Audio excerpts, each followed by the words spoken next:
আপনাদের সামনে দুজন মানুষের শুধুমাত্র ফেসের ছবি রয়েছে। যদি আপনাকে জিজ্ঞাসা করা হয় এই দুজনের মধ্যে বেশি স্ট্রং, ম্যাসকুলিন এবং ডোমিনেন্ট কে, তাহলে নিশ্চয়ই আপনারা সবাই প্রথম ছবিটাকেই চুজ করবেন। আমরা বেশিরভাগ ক্ষেত্রে লোকেদের ইমপ্রেশন পেয়ে যাই তাদের অ্যাপিয়ারেন্স দেখে।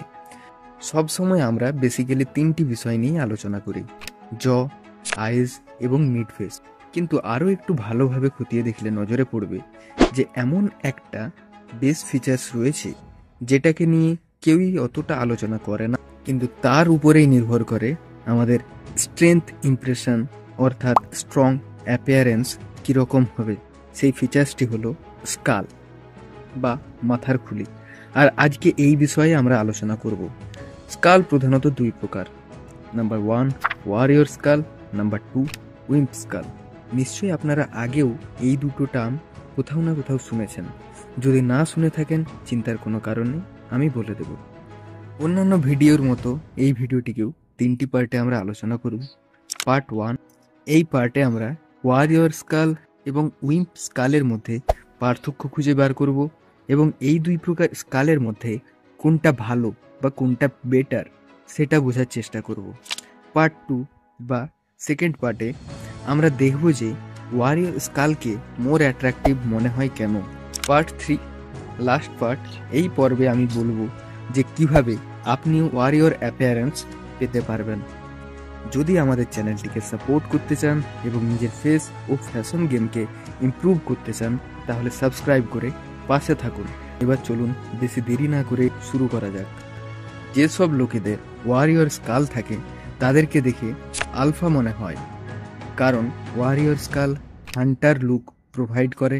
অন্যদিকে যাদের উইম্প স্কাল থাকে তাদেরকে দেখে আমরা সাবকনসিয়াসলি ধরেই নিই যে এই মানুষটির উইম্প স্কাল আছে, মানে লোকটি দুর্বল বা বিটামেল। এবং নার্ড নিক পোলাস একজন আমেরিকান বডি বিল্ডার। ছবিতে আমরা যেমন দেখতে পাচ্ছি নিকের ক্লাসিক মেল ওয়ারিয়র স্কাল রয়েছে। লোকটির ফেসিয়াল অ্যাপিয়ারেন্স দেখে যে কেউ নিকের ম্যাসকুলিনিটি, ডোমিনেন্স এবং স্ট্রেংথ সম্পর্কে আন্দাজ করতে পারবে। আবার অন্যদিকে বিখ্যাত আমেরিকান কমেডিয়ান গিলবার্ট এবং কানাডিয়ান অ্যাক্টর মাইকেল সারা, এদের উইম্প স্কাল রয়েছে যেমনটা আমরা ছবিতে দেখতে পাচ্ছি। এই দুইজনের ফেসিয়াল ইমপ্রেশন দেখে প্রথমেই মনে হবে যে এই দুজন সাবমিসিভ, উইক এবং রিপ্রেসড। মনে রাখতে হবে যে ফার্স্ট ইমপ্রেশনটা অ্যাপিয়ারেন্সের উপরেই নির্ভর করে। ফেসিয়াল অ্যাপিয়ারেন্সের সাথে কারোর সত্যিকারের ব্যক্তিত্ব বা ট্রু পার্সোনালিটির কোনো সম্পর্ক নেই। এবারে দেখা যাক এই দুই প্রকার স্কালের মধ্যে কি কি ফিচার্স আছে এবং এই স্কাল দুইটির মধ্যে পার্থক্য কি। নাম্বার 1, ওয়ারিয়র স্কালের অক্সিপিটাল বোন সবসময় ছোট হয় এবং ফ্ল্যাট হয়। অন্যদিকে উইম্প স্কালের অক্সিপিটাল বোনের দিকে যদি আমরা তাকিয়ে দেখি তাহলে বুঝতে পারবো এটি গোলাকার এবং এলঙ্গেটেড। ওয়ারিয়র স্কাল যাদের থাকে তাদের নিক বা গলা মোটা রকমের হয় এবং ছোট সাইজের হয়ে থাকে। অন্যদিকে উইম্পদের নিক বা গলা সরু আকৃতির এবং ফ্র্যাজাইল হয়। নেক্সট ডিফারেন্স, ওয়ারিয়র স্কালের জ অর্থাৎ চোয়াল স্ট্রং হয় এবং ওয়েল ডেভেলপড হয়, অর্থাৎ সামনের দিকে এগিয়ে অবস্থান করে।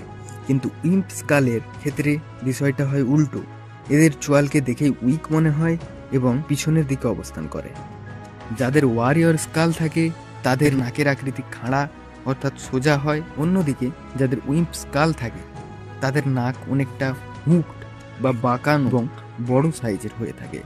ওয়ারিয়র স্কালের ক্ষেত্রে সুগঠিত ব্ররিজ দেখতে পাওয়া যায়, কিন্তু উইম্পদের ক্ষেত্রে এটি প্রায় ফ্ল্যাট বা একটু গোলাকার। ওয়ারিয়র স্কালের কপাল ছোট হয়, কিন্তু উইম্প স্কালের ক্ষেত্রে কপাল অধিক বড় অর্থাৎ লার্জ শেপড হয়। ওয়ারিয়র স্কাল যাদের থাকে তাদের ফেসের ফ্রন্টাল পার্ট ব্যাক সাইডের চাইতে বড় হয়। অন্যদিকে উইম্পদের ক্ষেত্রে আমরা বিপরীত বৈশিষ্ট্য দেখি, অর্থাৎ এদের ফ্রন্টাল সাইডের চাইতে ব্যাক সাইড পিছনের দিকে বেরিয়ে থাকে। সাধারণত শিশুদের স্কালে ব্যাক সাইড লার্জ হয়। অন্যদিকে যারা ম্যাসকুলিন মেল হয় তাদের স্কালে ফ্রন্ট পার্ট ওয়েল ডেভেলপড হয়ে থাকে। বিভিন্ন সিনেমা কিংবা ওয়েব সিরিজে দেখতে পাবেন যে সমস্ত লোকেদের ওয়ারিয়র স্কাল থাকে তাদেরকে স্ট্রং অ্যাপিয়ারেন্স দেওয়া হয়। Brad Pitt, Chris Hemsworth, Henry Cavill, এদের প্রত্যেকেরই ওয়ারিয়র স্কাল রয়েছে, যে কারণে এদেরকে মেল হিরো হিসেবে সিলেক্ট করা হয়। কারণ ওয়ারিয়র স্কাল ম্যাসকুলিনিটি এবং স্ট্রেংথের পরিচয় দেয়। অন্যদিকে মুভিতে যখন কোনো দুর্বল ক্যারেক্টারকে শো করানো হয়, তার জন্য সেই সমস্ত লোকেদেরকে কাস্ট করা হয় যাদের উইম্প স্কাল রয়েছে। এমনকি বিভিন্ন অ্যানিমেশনে যখন কোনো স্ট্রং ক্যারেক্টার বানানো হয়, তখনও আর্টিস্টরা ওয়ারিয়র অ্যাপিয়ারেন্স দেওয়ারই চেষ্টা করে। ছবিতে দেখুন British model and actor David Gandy. ডেভিডের ওয়ারিয়র স্কাল রয়েছে, যে কারণে ডেভিডকে দেখে ম্যাসকিউলিন এবং স্ট্রং বলে মনে হয়। কিন্তু কি হবে যদি ফটোশপ করে অর্থাৎ এডিট করে ডেভিডের ফেসকে উইম্প লুক দেওয়া হয়? যেমনটা দেখতে পাচ্ছেন, ডেভিডের ওয়ারিয়র অ্যাপিয়ারেন্স উধাও হয়ে গেছে এবং ছবি দুইটি একই মানুষের হলেও দেখে কমপ্লিটলি আলাদা আলাদা লুকের পিকচার বলেই মনে হচ্ছে। এবারে আসি লাস্ট পার্টে, most important question, warrior skull কিভাবে অ্যাচিভ করবেন?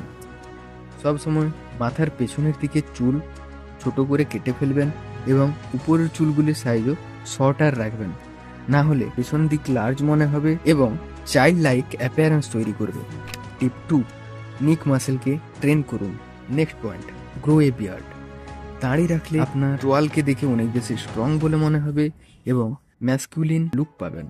এতদূর যদি ভিডিও দেখে থাকেন তাহলে একটা লাইক করুন, কমেন্ট করে জানান যে আপনার কোন টাইপের স্কাল রয়েছে।